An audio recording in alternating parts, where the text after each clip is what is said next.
กิจกรรมปฏิบัติการจำลองพายุฝนเปิดให้นักเดินทางเข้าร่วมเกมสงครามท้าทายสถานการณ์จำลองและสถานการณ์เผชิญหน้าโดยการใช้หมากที่กำหนดไว้ในการเล่นเกมสงครามเพื่อเอาชนะหมากและก็อุปกรณ์ของศัตรูให้ได้และรับชัยชนะรับของรางวัลเป็น420ไพโบเจมและรายละเอียดกิจกรรมจะเป็นอย่างไรนั้นนะครับกดไลค์กดซับช่องผมก่อนนะแล้วเดี๋ยวเข้าไปดูรายละเอียดภายในคลิปกันครับ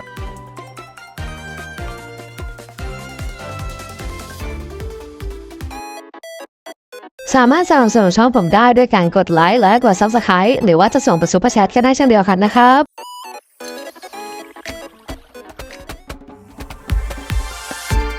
สวัสดีนักเดินทางที่ผ่านเข้ามายังเมืองนัดลานทุกคนครับสำหรับคลิปนี้นะครับผมจะพาเพื่อนๆมาทำกิจกรรมที่มีชื่อว่าปฏิบัติการจำลองพายุฝนครับซึ่งกิจกรรมนี้นะครับเปิดให้นักเดินทางที่มีแรงผจญภัยที่เลเวล 20 ได้ทำกันนะครับโดยกิจกรรมนี้นะฮะจะแบ่งออกเป็น2ช่วงครับช่วงแรกก็จะนับตั้งแต่วันแรกของกิจกรรมและก็วันที่3และวันที่5ของกิจกรรมครับเรียกช่วงนี้นะครับว่าเป็นช่วงของการท้าทายสถานการณ์จำลองครับโดยเพื่อนๆนักเดินทางนะฮะจะต้องใช้หมากที่เกมกำหนดไว้เนี่ยเพื่อเอาชนะหมากและก็อุปกรณ์ทั้งหมดของฝ่ายศัตรูครับส่วนกิจกรรมอีกช่วงหนึ่งก็คือช่วงหลังนะครับจะเริ่มในวันที่5ของกิจกรรมนั่นก็คือกิจกรรมสถานการณ์เผชิญหน้าครับซึ่งสถานการณ์เผชิญหน้านั้นนะครับเพื่อนๆนักเดินทางเนี่ยจะต้องจัดทีมป้องกันเสร็จแล้วก็เลือกหมากลุกครับที่จะใช้ในการโจมตีและจับคู่ต่อสู้ด้วยหากใครมีความคืบหน้าในการโจมตีมากกว่าก็จะเป็นฝ่ายชนะไปนะครับเอาละครับแค่เล่าเนี่ยไม่เห็นภาพนะฮะเอาเป็นว่าวันแรกนี้นะครับเรามาทำกิจกรรมการท้าทายสถานการณ์จำลองวันแรกกันก่อนเลยนะครับก็คือเมื่อเพื่อนๆกดไปยังเควสแล้วนะครับกิจกรรมก็จะพา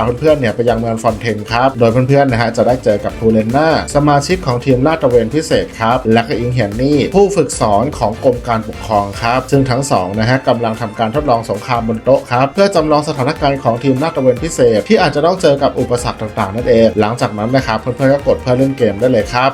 เมื่อเข้ามาแล้วนะครับก็จะเจอกับคำอธิบายเกมครับโดยเขาจะบอกว่าในระหว่างการท้าทายนะครับเพื่อนๆจะต้องเลือกตัวหมากหรือก็คือตัวละครที่ใช้ต่อสู้ในสนามนั่นเองครับโดยเพื่อนๆนะฮะไม่สามารถเลือกตัวละครเองได้นะเพราะว่าเกมเนี่ยมีไม้ให้เลือกอยู่แล้วครับตามจำนวนตัวละครในแต่ละด่านนั่นเองเพียงแต่ว่าเพื่อนๆนะครับสามารถเลือกลำดับการลงสนามแล้วก็จังหวะในการลงสนามได้นั่นเองครับโดยลำดับการลงสนามนั้นนะครับจะต้องสอดคล้องกับหมากของเกมที่วางไว้เพื่อป้องกันหมากของเราด้วยนะครับและเมื่อหมากของฝ่ายโจมตีก็คือฝ่ายของเราเนี่ยนะฮะสามารถกำจัดหมากและอุปกรณ์ของศัตรูได้ทั้งหมดยกเว้นสิ่งกีดขวางก็จะถือว่าฝ่ายเราเป็นฝ่ายชนะครับเอาละครับเรามาลองเล่นด่านที่1ของวันแรกกันเลย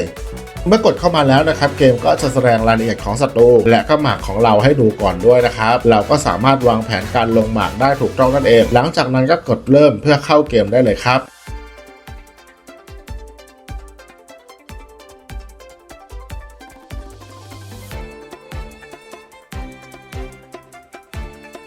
ในวันแรกนี้นะครับเราสามารถเล่นได้ทั้งหมด4ด่านนะครับและในวันที่3ของกิจกรรมอีก4ด่านและในวันที่5ของกิจกรรมอีก3ด่านครับสำหรับการท้าทายสถานการณ์จำลองนะฮะ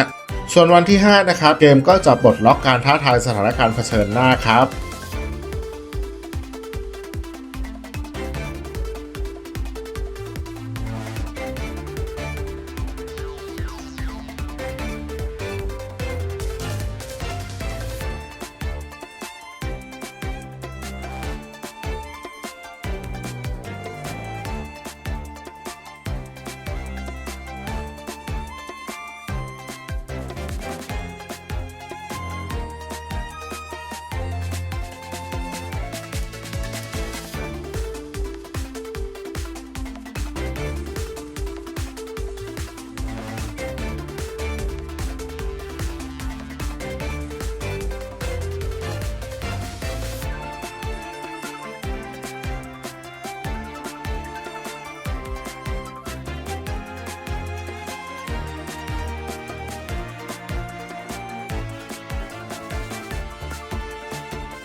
หลังจากสำเร็จการท้าทายทั้ง4ด่านแล้วนะครับเพื่อนๆก็สามารถรับของรางวัลได้เลยเอาเป็นว่ากิจกรรมนี้นะครับเริ่มตั้งแต่วันที่19พฤษภาคมไปจนถึงวันที่3มิถุนายน2025นะครับแล้วผมจะมาทำกิจกรรมท้าทายนี้ในทุกๆวันที่กิจกรรมเปิดด่านใหม่นะครับและนี่คือทั้งหมดของกิจกรรมท้าทายสถานการณ์จำลองและการท้าทายสถานการณ์เผชิญหน้าในกิจกรรมปฏิบัติการจำลองพายุฝนครับถ้าหากว่าชอบคลิปนี้นะครับก็ฝากกดไลค์กดซับช่องผมเป็นกำลังใจให้กันในการทำคลิปต่อไปด้วยนะครับส่วนสำหรับคลิปนี้ต้องลาไปก่อนแล้วเอาไว้เจอกันใหม่ในคลิปหน้านะฮะสวัสดีครับ